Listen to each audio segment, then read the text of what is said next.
My grandfather was born and raised in Ireland, didn't come to the United States till he was 19 years old. And he wanted to do one thing, was be an American, see. I had figured out that I was going to make the Navy my career.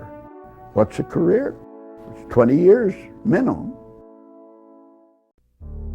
During the early morning hours of December 7, 1941, Aviation Ordnance Chief John Finn was enjoying a well-earned off-duty Sunday in the tropical paradise of Kaneohe Bay, a naval air station on the northeast side of Oahu.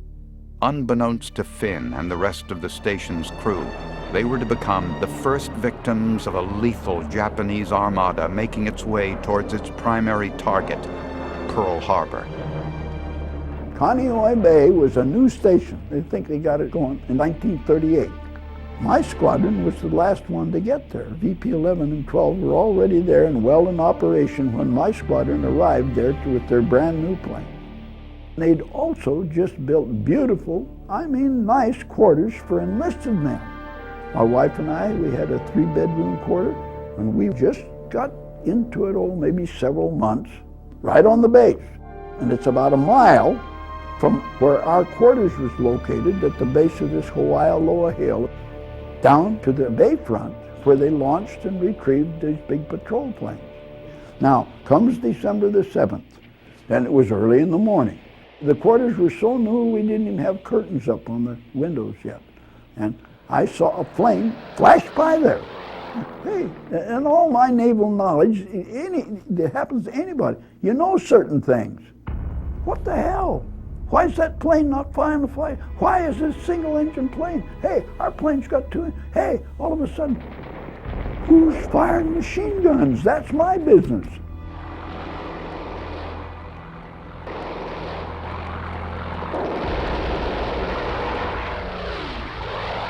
The war is now there, right now. One minute I'm warm in bed with a pretty blonde, and the next minute I'm down there. Japs are there. Okay. I got in my car and Eddie Sullivan come out. We didn't even say good morning. I always gave him a ride to the parachute launch. He didn't have a car. Got on that road, led down to the hangars. Made a big curve around the base of that hill.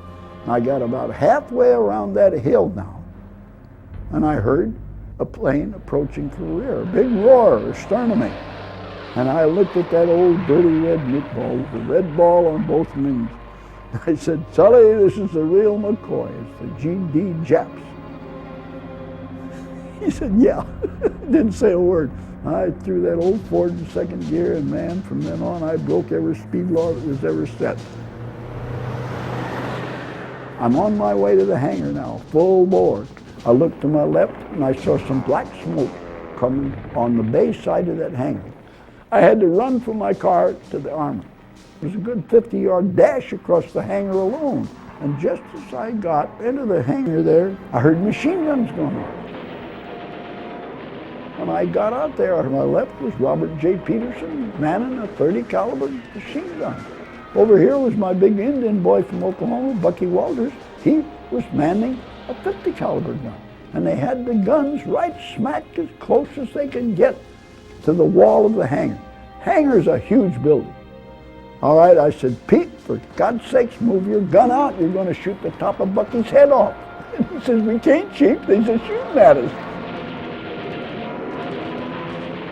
I grabbed Bob's machine gun and I drug it out there, I guess, about 25 yards. I wanted to be able to see over that hangar. You can't see through it. And I didn't know at that time just where all these planes were coming from, but I know I could see where they'd been. Planes are starting to fire. So I shot at a Jap plane. I'd be a liar if I said I hit him. You don't shoot a plane out of the air with a .30 or a .50 caliber, even 20, 40 millimeter guns can riddle a plane, and the damn thing will still come on plan and maybe make it back to base.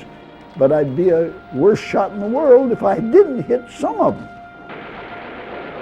Although hit by shrapnel in 21 places, Chief Finn continued to return the Japanese fire and coordinate his comrades' defensive maneuvers.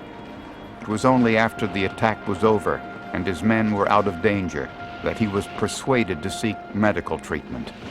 I was going back and forth and kicking a fanny here, screaming and hollering. I was a chief. I was a live chief. I had a 35-man ordnance crew. And of course I got the hell shot out of me, but it didn't kill me. And if he ain't dead, you can still manage to monkey around a little bit.